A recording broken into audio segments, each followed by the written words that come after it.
Hello and welcome to this quick summary video to help you draft a successful academic appeal. It's provided to you by the Independent Student Advice Service based in the Students Union. On this webpage, you'll find advice and guidance in relation to the writing of an academic appeal. This is a quick summary video, but if you complete the Request Appeal video guidance form on this webpage, we'll send you the link for our full appeal walkthrough video series, which will explain in detail how you can maximise your chances of drafting a successful academic appeal. The first step to writing a successful academic appeal is in thoroughly researching the academic appeal procedure itself. For the purposes of this video, we're going to assume that you've read our webpage or watched our alternative summary video on the appeal procedure. We're also going to assume that you've received your formal results transcript, that you're appealing within 28 days of receiving your transcript, that you understand the available grounds of appeal to you, and that you have understood that you need evidence in order to appeal.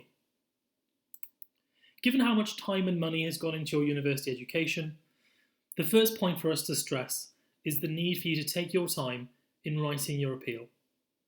Your aspiration should be to produce the highest quality, best thought through and evidence submission within the deadline. You must thoroughly plan your case, consider what evidence you can acquire, and be very aware of the elements of the policy that you're trying to satisfy. Everything in your appeal statement should relate to and be written in order to satisfy at least one of the three grounds of available appeal grounds. You'll see those grounds on the screen now. You should ask yourself routinely throughout the writing of your appeal, is what I'm writing at the moment in some way, shape or form helping to satisfy one of the criteria of those three grounds? If the answer is no, you're unlikely to be adding very much to your chances of success. So for example, if you're appealing under ground 3 of the extenuating circumstances ground, focusing your appeal on how hard you've worked and how much a successful appeal would mean to you is unlikely in isolation to be satisfying the essential elements of the ground.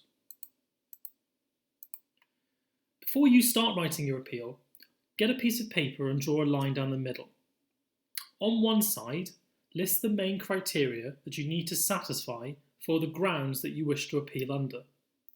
On the other side, write down what you need to argue in order to demonstrate that you meet that criteria. These will be your submissions, and they should be persuasive and well-founded. So for example, if you're appealing under ground 3, the first element that you're going to have to consider is whether you have met the definition of extenuating circumstances. You should find this definition and put forward a clear explanation to show that your circumstances conform to and meet that definition.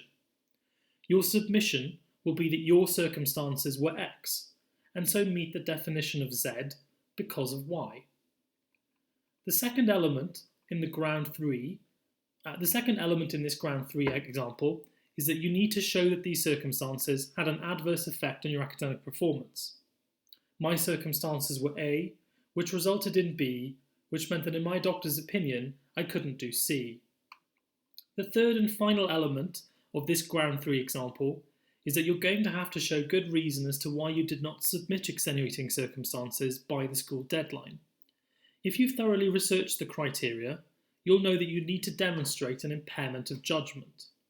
You'll want to try and have this in your evidence so that you can argue and persuade accordingly. Your appeal should follow a logical structure, with an introduction, clearly structured submissions, and a conclusion.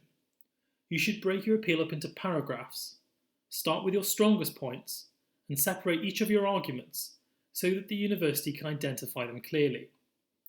This will encourage student cases to address each of your arguments in turn in their outcome letter. Your conclusion should allow you to summarise why your appeal should succeed, and if you haven't already, you should explain what outcome you'd like.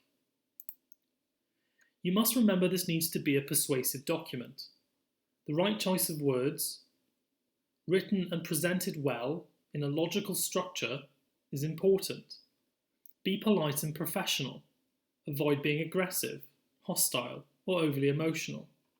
Don't exaggerate. Present accurate times, dates, and any data or facts that you need. Write clearly in short sentences that simplify and don't confuse matters. And avoid spelling and grammatical errors. Make sure that you've had your documents proofread. The arguments of the best legal professionals are meaningless if the evidence is stacked against them. You should do everything you can, as soon as you can, to acquire the highest quality evidence possible to reinforce your arguments. There's lots of different types of evidence, and while some evidence is better than none, the highest quality evidence tends to be independently and professionally written. If approaching a healthcare professional, ask us for a copy of our evidence guidance letter to help them produce the highest quality evidence for you. Be sure to reference your evidence as demonstrating your point through your submissions. As quickly as I can in this summary video, you should consider the use of the university policy, legislation, or OIA precedent in your case. If you have a long-term mental health problem, or other protected characteristic, for example, you'll certainly want to be researching and referencing the Equality Act 2010. If your case involves a defect or irregularity, you may want to be quoting university policy, procedure, or expectations, such as the Student Charter. Finally, the OIA has a website linked on the web page that you're on at the moment with dozens of past cases involving appeals and complaints. Crudely speaking, if there is a case similar to yours with an outcome you want, this is a case you should be inviting the university to consider within your appeal. The quality of your appeal is far more important than its length, and the length of appeals will unquestionably depend on their complexity. As a general rule, appeals purely on ground 2 or 3 will be longer than on ground 1, because there's more criteria for them to satisfy.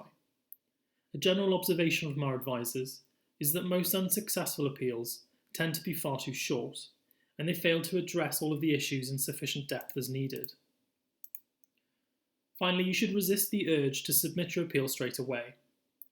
Reread it over and over. It could be one of the most important documents of your time at university. Give it the time and the effort that it deserves. That's everything I have to say in this summary video. You can get further information about how to write a successful academic appeal by filling in the form on this webpage, or by contacting us using the links on the screen now. Very best of luck with writing your appeal.